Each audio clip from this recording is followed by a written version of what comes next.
Hello everybody, I hope all of you are doing really well. My name is Siddhant Mehta and welcome you all to a detailed study plan video which will help you in the transition of becoming CA from CA finalist in September 2025. Let's understand what we are going to discuss in this video.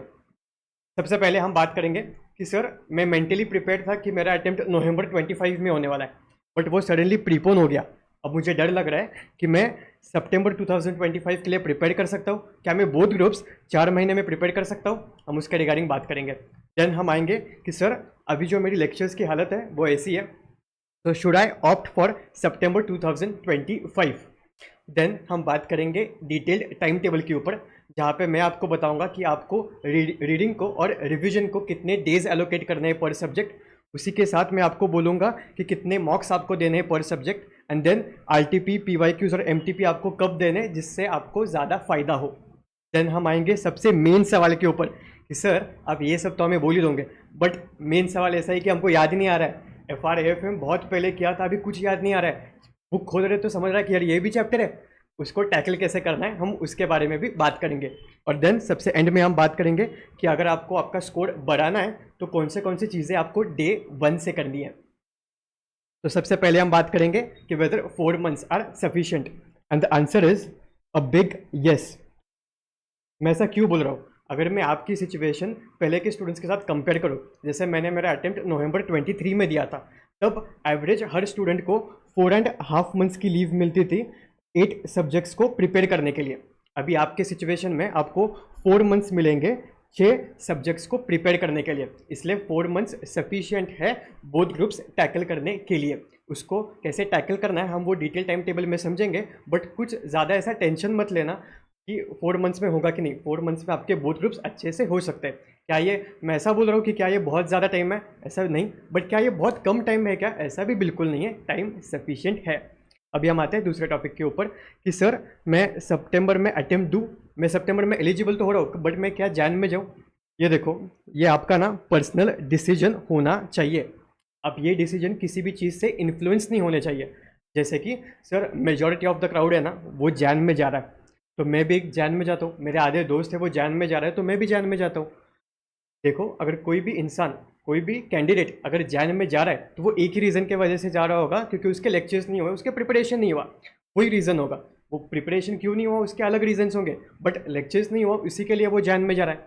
अगर ऐसा कोई student है जिसने extra efforts दिया था और उसने अपने लेक्चर्स कंप्लीट किए, तो आप सितंबर का अटेम्प्ट दो और सितंबर में ही क्लियर हो जाओ, क्योंकि सितंबर और जैन में 4 मंथ्स का फ़र्क है। 4 months is equal to 3 to 3.5 lakhs of salary which you can earn once you become a CA। और ये मैं मिनिमम में बात कर रहा हूँ, क्योंकि 4 महीना मतलब 1/3 ऑफ ए ईयर। आप 3 से 3.5 लाख आराम से कमा सकते हो जब आप CA बन जाओगे। इसलिए अगर आपकी प्रिपरेशन अच्छे से हुई है, आपने एक्स्ट्रा एफर्ट्स देके अपने लेक्चर्स कंप्लीट किए हैं, तो सितंबर को ही ऑप्ट करना। 4 महीने में आप अच्छे से प्रिपेयर कर सकते हो। देन हम आते हैं अभी लेक्चर्स के सिचुएशन पे कि आपकी लेक्चर्स की कैसे सिचुएशन होनी चाहिए। सबसे पहला आपने FR और AFM तो लेक्चर्स कंप्लीट करने ही चाहिए। उसके बाद हम आते हैं DT और IDT के ऊपर। अगर आपके लेक्चर्स हुए तो बहुत अच्छा, अगर नहीं हुए तो 1.5 सब्जेक्ट तो मिनिमम कंप्लीट होना चाहिए। 1.5 मतलब एक पूरा सब्जेक्ट कंप्लीट हुआ है और दूसरा सब्जेक्ट आधा कंप्लीट हुआ है। बचा जो भी सब्जेक्ट है, अगर आप 1 मई के पहले उसको कंप्लीट कर सकते हो तो बहुत ही अच्छा। अगर 1 मई के पहले कंप्लीट नहीं हो रहा है तो उसमें से मेजर चैप्टर्स जो है वो आइडेंटिफाई कर लो और 1 मई के पहले उसको ख़त्म करो। देन अगर आपका कुछ सेल्फ पेस्ड ऑनलाइन मॉड्यूल के थोड़े पेपर्स बाकी है तो उसको ट्राई करना कि 1 मई के पहले ही स्लॉट ले लो और उसको पेपर को दे के ख़त्म करो। देन हम आते हैं ऑडिट के ऊपर। ऑडिट अगर आपका हुआ है तो अच्छा है, बट नहीं भी हुआ है तो भी ठीक है, क्योंकि ऑडिट के लिए ना लेक्चर से ज़्यादा आपकी सेल्फ स्टडी बहुत इंपॉर्टेंट है। बट मैं रिकमेंड करूँगा कि जो जो नए स्टैंडर्ड्स ICAI ने इंट्रोड्यूस किए न्यू सिलेबस में और जो जो नए सब्जेक्ट्स ICAI ने इंट्रोड्यूस किए न्यू सिलेबस में, आप उसके लिए रिविजन लेक्चर्स देखो। आप ये लेक्चर्स आप 2 फॉर्म में देख सकते हो। बहुत सारे फैकल्टीज़ ने जो जो चीज़ें नए से इंट्रोड्यूस हुए उसके रिविजन लेक्चर्स यूट्यूब पे अवेलेबल करके दिए है, जो बहुत ही एग्जाम ओरिएंटेड फॉर्म में।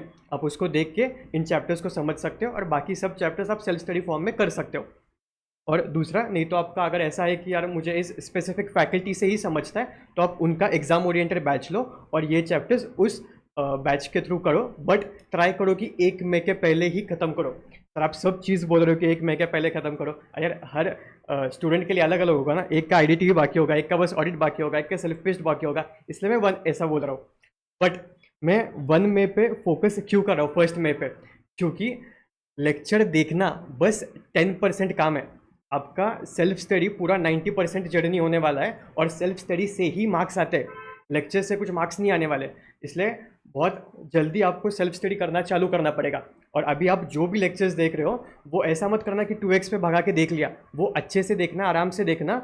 मतलब लेक्चर्स देखा, उसी के बाद आपने रीडिंग किया, मतलब यही आपकी फर्स्ट रीडिंग होनी चाहिए, और इसके बाद जब आप देखोगे वो रिवीजन के फॉर्म में होने चाहिए। इसलिए लेक्चर्स देख रहे हो तो देखो, बट अच्छे से देखो, भगा के मत देखो। देन हम आते हैं डिटेल टाइम टेबल के ऊपर।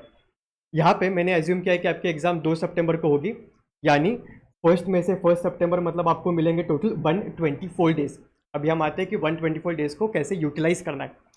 अब आपको ना एग्जाम के पहले 1.5 दिन मिलेगा उसको रिवाइज करने के लिए। आप 1.5 दिन में तभी ही रिवाइज कर सकते हो जब आपने उसको, उस सब्जेक्ट को उसके पहले 3 दिन में रिवाइज किया होगा। अब 3 दिन में तभी कर सकते हो जब आपने उसको उसके पहले 6 दिन में रिवाइज किया होगा, और 6 दिन में रिवीजन तभी पॉसिबल है जब आपने उसको 10 नहीं तो 11 दिन में उस सब्जेक्ट को रीड किया होगा, तभी आप 6 दिन का जंप ले सकते हो। तो इस फॉर्म में ही हमने इस टाइम टेबल को बनाया है, और सब्जेक्ट के कंटेंट देख के भी उसको डेज एलोकेट किए।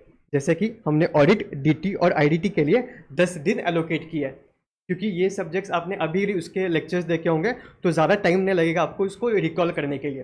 देन एफआर और एएफएम को आपने बहुत पहले किया होगा, इसलिए हमने उसको इंटेंशनली ज़्यादा दिन दिया है। जैसे कि एफआर बहुत लेंथी सब्जेक्ट है, इसलिए उसको 15 डेज, और एएफएम के लिए 1 दिन ज़्यादा दिया है, क्योंकि आपको रिवीजन लेक्चर्स देखने पड़ेंगे, कंसेप्ट समझने पड़ेंगे फिर से, और फिर आपको प्रिपरेशन करना पड़ेगा, इसलिए इन 2 सब्जेक्ट्स को ज़्यादा दिन दिए।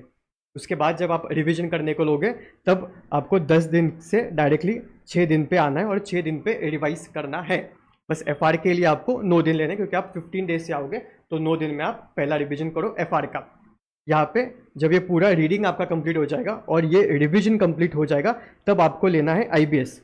आईबीएस को मैक्सिमम 3 डेज ही लगते हैं, जितने भी स्टूडेंट्स के फीडबैक आए, और बहुत सारे लोगों ने यूट्यूब पे भी लेक्चर्स दिए कि 3 दिन में कैसे आईबीएस को अप्रोच करना है, आप वो देख लो और समझ लो कि बट मैक्सिमम 3 दिन ही लगते हैं, और ये 3 दिन आपका पहला रिवीजन होने के बाद आप लो। उसके बाद जिन जिन सब्जेक्ट्स को 6 दिन लगे थे आपको, आप उसको सेकेंड रिवीजन में आपको 3 दिन लगने चाहिए, और एफआर के लिए 5 दिन लगने चाहिए। ये होगी आपकी रिवीजन एग्जाम के पहले तक। इसके बाद जो आपकी रिवीजन आएगी वो रहेगी बिफोर एग्जाम रिवीजन। जैसे कि एफआर के लिए आपको लगेंगे 4 दिन एग्जाम के पहले, यूजुअली 5 के बाद 3 दिन होता है, बट फिर भी मैंने 4 दिन दिया है क्योंकि पहला पेपर होगा, इसलिए आप सब चीज़ कवर करो, कोई प्रेशर में आके मत पढ़ो। 4 दिन लो, सफिशिएंट टाइम है, और सब चीज़ें कवर करो। बाकी के सब्जेक्ट्स मैंने यहाँ पे मेंशन नहीं किया, क्योंकि वो 2 सितंबर के बाद में रहेंगे। 1 सितंबर तक इतना ही आता है। इतने ही दिन में आपकी टोटल हो जाएंगे 113 दिन, मतलब आपके पास 11 दिन अभी भी बफर में बचते हैं। तो जब आप रीडिंग करोगे उसी के साथ आपको आरटीपीज और पीवाईक्यूज करने हैं। ऐसा क्यों? क्योंकि जब आप आरटीपीज करोगे ना, RTP ICI chapter wise issue करता है, तो आपको समझेगा कि अच्छा मुझे चैप्टर 1 के क्वेश्चंस तो बन रहे हैं, बट चैप्टर 4, 5, 6 के नहीं बन रहे। तो मैं जब फर्स्ट रिवीजन करूंगा ना, तो 4, 5, 6 पे मैं ज़्यादा कॉन्सेंट्रेट करूंगा, ज़्यादा ध्यान दूंगा। जब आप पीवाईक्यू देखोगे तब आपको समझेगा कि आईसीआई क्वेश्चन को स्ट्रक्चर कैसे करता है। तो जब आप फर्स्ट रिवीजन में इंफॉर्मेशन को समझोगे, तो आप उस स्ट्रक्चर में, उस माइंडसेट के साथ उस क्वेश्चन को नहीं तो इन्फॉर्मेशन को समझोगे, जिससे आपको हेल्प होगा कि पढ़ने के बाद अच्छा ये क्वेश्चन को ऐसे ऐसे फ्रेम कर सकती है। ये आपको तभी समझेगा जब आपने पीवाईक्यूज देखे होंगे। इसलिए जब आप रीडिंग करोगे आरटीपी और पीवाईक्यूज देखना। जब आप फर्स्ट रिवीजन करोगे तब तक आईसीआई ने एमटीपी रिलीज ही कर दिए होंगे, आप एमटीपी से भी गो थ्रू करना। और जब सेकंड रिवीजन करोगे तब कुछ नया नहीं करना है। इस एमटीपी, पीवाईक्यूज और आरटीपीज में जो जो बस इंपॉर्टेंट क्वेश्चन रहेंगे उसी को बस सेकंड रिवीजन में करना है, कोई भी नई चीज़ नहीं करनी। यहाँ पे जो भी मैंने डेज एलोकेट किए, ये नॉर्मल एक एवरेज स्टूडेंट के हिसाब से ही एलोकेट किया है। ऐसा नहीं है कि बस कोई ब्रिलियंट स्टूडेंट ही है वही बस 10 दिन में कर सकता है, बाकी के स्टूडेंट्स नहीं कर सकते। एवरेज स्टूडेंट्स के हिसाब से ही किया है प्लान। बट अगर आपका 10 दिन में नहीं तो 15 दिन में अगर आपका रिवीजन नहीं तो रीडिंग नहीं हो रहा है, तो इसमें से कोई तो 2 चीज़ पॉसिबल है। एक तो आप इनएफिशिएंट हो रहे हैं, आपको कहाँ पे इनएफिशिएंट हो रहे हैं वो आइडेंटिफाई करना है। ये तो दूसरी चीज़ हो सकती है कि आप कम घंटे पढ़ रहे हो, आपको नंबर ऑफ आवर्स बढ़ाने हैं, बट ये टाइम सफिशिएंट है और कंटेंट के हिसाब से मैंने आपको टाइम एलोकेट किया है। अभी हम आते हैं मॉक टेस्ट के ऊपर। यहाँ पे मैंने पर सब्जेक्ट आपको मिनिमम 2 मॉक्स तो देने ही देने, बस आईबीएस के लिए एक ही मॉक्स दो सफिशिएंट है, बट वो 1 मॉक्स दो क्योंकि नवंबर 24 का पेपर डिफिकल्ट आया था। आपने स्टूडेंट्स के फीडबैक तो देखे ही होंगे, बट 1 मॉक दो क्योंकि आपको समझना पड़ेगा कि 4 घंटे में कैसे रेफर करना है, लिखना कैसे है, 4 घंटे में पेपर मेरा कवर हो रहा है क्या, इसलिए मिनिमम 1 मॉक तो दो ही दो। बाकी सब सब्जेक्ट्स के लिए 2 मॉक्स सफिशियंट है। बस एफआर और डीटी के लिए आप 3 मॉक्स दो, क्योंकि आप कौन से भी अटेम्प्ट में जाके देखो एफआर और डीटी का पेपर हमेशा लेंदी ही आया है। इसलिए अगर आपको उसको टैकल करना है, आपको वो पेपर टाइम में कवर करना है, तो आपको उसके लिए 3 मॉक्स देने ही होंगे। इसमें से आपको मिनिमम ये मॉक्स आप टेस्ट सीरीज से दे सकते हो, और एक एक पेपर आपको पीवाईक्यू से घर पे बैठ के आप सॉल्व करो, जैसे आपको समझेगा कि आईसीआई के पास्ट पेपर्स कैसे थे और आपसे वो बन रहे हैं क्या नहीं, और नहीं बन रहे हो तो कहाँ पे गलती हो रहा है उसको आइडेंटिफाई करो। यहाँ पे आप देख सकते हो कि हमारे पास जो बफर डेज है वो 11 है। यहाँ पे ये भी जो मॉक का टाइम टेबल है, मतलब मॉक टेस्ट जो आपको देना है वो इसी टाइम टेबल में शेड्यूल्ड है। यानी जैसे कि आपको अगर एक टेस्ट देना है आईबीएस का, तो अगर आपने 3 दिन एलोकेट किए तो 2.5 डेज में आपको प्रिपरेशन में लगाना है और 0.5 डेज आपको मॉक में लगाना है। इसी के साथ मैंने ये डेज भी एलोकेट किए। अगर आपको ऐसा हो रहा है कि पूरे दिन में, मतलब ये शेड्यूल में आपके मॉक टेस्ट नहीं बैठ रहे, तो आप बफर डेज का यूटिलाइजेशन उसमें कर सकते हो, इसलिए बफर डेज है कि अगर आप बीमार पड़े तो आप बफर डेज यूटिलाइज करो। अगर आपके पहले आपने एएफएम के लिए रिवीजन लेक्चर्स देख लेते इसलिए बहुत टाइम लग गया, इसलिए एक दिन और एक्स्ट्रा लग रहा है एएफएम के लिए, तो आप बफर डेज में से यूटिलाइज करो। मॉक्स के लिए आप ये यूज़ कर सकते हो, और ब्रेक लेना है तो आप ये बफर डेज का इस्तेमाल कर सकते हो। अभी हम आते हैं कि सर याद नहीं आ रहा है उसका क्या करें। ठीक है, देखो याद नहीं आ रहा है बहुत नॉर्मल सिचुएशन है, सभी स्टूडेंट्स के साथ ऐसा होता है, कुछ टेंशन मत लो। आपको क्या करना है, और ये चीज़ें जो होगी आपके साथ, ये एफआर और एएफएम के रिगार्डिंग बहुत होगी, तो आपको इसको टैकल करने के लिए क्या करना है, आप जिस भी फैकल्टी का आपने लेक्चर्स लिए थे उनका रिवीजन लेक्चर्स देखो यूट्यूब पे। रिवीजन लेक्चर्स के साथ आपको उसका कंसेप्चुअल क्लैरिटी आएगा, क्योंकि बहुत सारे रिवीजन लेक्चर्स ऐसे ही अपलोड हुए हैं जिससे आपको कंसेप्चुअल क्लैरिटी आएगा, कोई भी टेंशन लेने की बात नहीं है। रिवीजन लेक्चर देखो और फिर पढ़ना चालू करो। उस फॉर्म में अगर आपको आगे के सब्जेक्ट्स की लिंक लग रही है तो ठीक है, नहीं लग रही है बट रिवीजन लेक्चर्स देखो और पढ़ना चालू करो, कोई भी बात नहीं है, हर स्टूडेंट वैसा ही करता है। अगर डीटी आईडीटी उसके साथ भी ऐसा प्रॉब्लम हो रहा है तो कुछ टेंशन मत लो, रिवीजन लेक्चर देखो और पढ़ना चालू करो, ज़्यादा टाइम वेस्ट मत करो सोचने में, रिवीजन लेक्चर देखो और पढ़ना चालू कर दो। अभी सर मुझे ज़्यादा स्कोर करना है तो उसके लिए मैं क्या अलग कर सकता हूँ? अलग कुछ नहीं करना है, सिंपल चीज़ें ही करनी है, बट उसको इफेक्टिव वे में करनी है।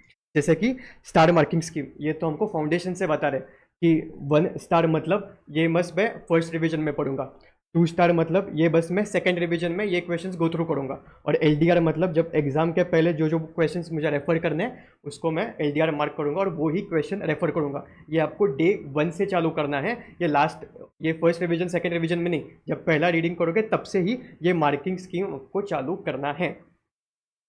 देन सबसे मेन जो है वो है एरर बुक। ये एरर बुक आपको मेंटेन करना है, यानी डे 1 से जब भी आप कोई भी सब्जेक्ट ले रहे हो आपको ये देखना है कि उस सब्जेक्ट को अगर मैं कोई भी क्वेश्चन सॉल्व कर रहा हूँ तो मैं गलती कहाँ पे कर रहा हूँ। अच्छा मैं ये एडजस्टमेंट्स में गलती कर रहा हूँ तो आप वो एडजस्टमेंट आपके एरर बुक में मेंशन करो कि मैं ये एडजस्टमेंट में गलती करता हूँ और उसको ऐसे टैकल करना है। आपके पास अगर ये एरर बुक आपने डे 1 से मेंटेन करना चालू किया ना, तो आपके पास एक अच्छा खासा बंच तैयार हो जाएगा आपके एरर्स का, जो आपको हेल्प करेगा जब भी आप मॉक टेस्ट दोगे आप ये एरर बुक पढ़ो कि अच्छा हाँ मैं ये एडजस्टमेंट में गलती करता हूँ, आप ये गलती नहीं करोगे। जब भी आप रिवीजन करते हो आप ये एरर बुक पढ़ो, अच्छा मैं ये गलती करता हूँ तो मैं ये गलती मेरे रिवीजन के टाइम पे जब मैं सम सॉल्व करूँगा तब मैं नहीं करूँगा। इससे आपकी जो रिपीटेटिव मिस्टेक्स है वो बहुत कम होगी। मैंने ये एरर बुक सीए इंटरमीडिएट से मेंटेन करना चालू किया था और मुझे इस एरर बुक से 565 मार्क्स मिले थे और मैं डिस्टिंक्शन में पास हुआ था। तो मैं गारंटी के साथ कह सकता हूँ कि 30-40 मार्क्स तो आराम से बढ़ जाएंगे आपके, बस आपने ये एरर बुक मेंटेन की है तो। अगर उसके बाद अगर आपको कोई सब्जेक्ट वीक है तो जो बफर दिन है आपके 11 दिन, आप वो बफर डेज उस वीक सब्जेक्ट के लिए दे सकते हो, ज़्यादा टाइम उस सब्जेक्ट के लिए दो, उसकी चाहिए तो और एक एक्स्ट्रा मॉक दो जिससे आपका उस सब्जेक्ट के रिगार्डिंग एग्जीक्यूशन है वो बहुत अच्छा होगा। उसके बाद सबसे मेन चीज़ कि 1.5 डेज डिटेल्ड प्लान आपका होना चाहिए, एक्सेल और बुक पे लिखा हुआ। डिटेल्ड प्लान बोल रहा हूँ मैं, लिख के, ऐसा नहीं कि बस प्लान कर दिया कि अच्छा ये कर दूंगा, डिटेल एक्सेल में नहीं तो बुक में रेडी होना चाहिए। मतलब अगर मेरा FR का पेपर हो गया तो आने के बाद मैं 5 बजे आऊँगा घर, 5 बजे पेपर हो जाएगा, मैं 6 बजे तक आऊँगा, 6 से 12 बजे तक मुझे क्या क्या करना है, कितने घंटे में कितने चैप्टर्स करना है, उसके बाद अगले दिन में क्या क्या करना है, उसके बाद जो एग्जाम का दिन होगा तब 2 के पहले मुझे कौन से चैप्टर्स को कितना कितना टाइम में खत्म करना है, ये सब प्लान आपके पास होना चाहिए। अगर आपने 1.5 डेज का प्लान नहीं किया ना तो आपने जो मेहनत ली है 4.5 साल वो आपने इतना ज़रा सा टॉस पे जा सकता है। इसलिए 1.5 डेज का डिटेल प्लान होना बहुत ही इंपॉर्टेंट है। देन आप मेडिटेशन और एक्सरसाइज करो। ऐसा नहीं कि आपको 1 घंटा जिम में जाना है, ऐसा कुछ नहीं है, बॉडी वगैरह बनाना है, आधा घंटा बस करना है एक्सरसाइज। क्यों? क्योंकि पॉजिटिविटी रहे, एनर्जेटिक रहे और डीमोटिवेशन जैसा फील ना हो। और उसके बाद सर आपने ये तो प्लान बोल दिया, बट अगर कुछ एग्जीक्यूशन में हमें दिक्कत आई तो सर आपने डेज तो एलोकेट किए बट उसमें मेरे नहीं हो रहा है, मुझे उससे ज़्यादा दिन लग रहा है, तो मैं वो कैसे आइडेंटिफाई करूँ, उसको कैसे टैकल करूँ? सर मेरे अभी लेक्चर की हालत ये है, तो क्या मैं सितंबर 25 को ऑप्ट कर सकता हूँ क्या कि मैं जैन में जाऊँ? अगर ऐसे कोई भी आपके पर्सनल डाउट्स हो तो आप डेफिनेटली मेरे साथ एक टॉपमेट पे सेशन बुक कर सकते हो। ये मैं कुछ आपको क्रॉस सेल तो एडवर्टीजमेंट के पर्पज से नहीं बोल रहा हूँ, मैंने बहुत मिनिमम फीस में इसके लिए चार्ज करता हूँ, 79 रुपीज़। फ्री में इसलिए नहीं रखता हूँ क्योंकि बहुत फेक बुकिंग्स हो जाती है, फिर जेन्यून स्टूडेंट्स को स्लॉट नहीं मिलते, इसलिए बहुत मैं मिनिमम चार्ज करता हूँ। और मैं इसलिए बोल रहा हूँ क्योंकि आपके लिए ना अभी 4 महीने के लिए हर एक दिन इंपॉर्टेंट है, हर एक दिन इफिशिएंट जाना चाहिए आपका, क्योंकि बहुत इंपॉर्टेंट है। आपको इस दिन की कीमत ना जब जैसे जैसे एग्जाम पास में आएगी ना आपको तो वैसे इस दिन की कीमत समझेगी। इसलिए अगर आपको कुछ भी सिचुएशन आ रही है, पहले तो आप किसी सीनियर से आप पहचानते हो जिन्होंने एग्जाम दिया उससे बात करो। अगर ऐसा कोई नहीं है तो आप डेफिनेटली मेरे साथ एक सेशन बुक करो, और ये 20 मिनट्स का सेशन होगा जिसमें मैं आपको पर्सनलाइज गाइडेंस दूंगा, जो जो आपके भी क्वेरीज होंगे उसके साथ मैं आपको मेरा एक्सेल प्लानर भी शेयर करूंगा, जिससे मुझे हेल्प हुआ था 11 एग्जाम्शंस लेने में मेरे एंटायर CA जर्नी में। ये एक्सेल प्लानर ऐसा होगा कि आपको हर दिन कैसे यूटिलाइज करना है और हर दिन का प्लान कैसे करना है, इस एक्सेल में मैंने वैसे बनाया है, तो वो भी मैं आपके साथ शेयर करूँगा माय फ्रेंड। और ये टॉपमेट की लिंक आपको नीचे डिस्क्रिप्शन बॉक्स में मिल जाएगी। तो this is the end of your detailed plan. और मेरे तरफ से एक लास्ट मैसेज आपको बस यही रहेगा कि pain of discipline is always better than pain of regret.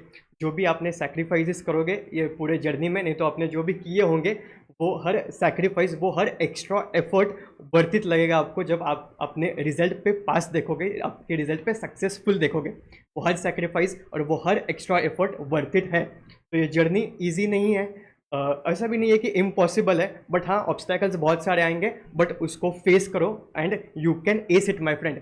If you have loved this video, definitely like it or subscribe to my channel for more such video and comment करो कि CA in September 2025.